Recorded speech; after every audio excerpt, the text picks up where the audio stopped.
Hi guys! So, share ko lang itong kung gaano ka-effective nitong Scarminator ng Skin Sensation.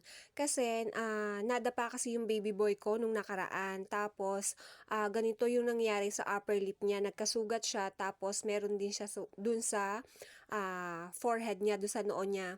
So, the next day, nilagyan ko lang siya nitong Scarminator. Tapos, ang bilis niya makatuyo. Alam nyo ba, ito lang yung ginagamit ko na ointment or cream dun sa sugat niya.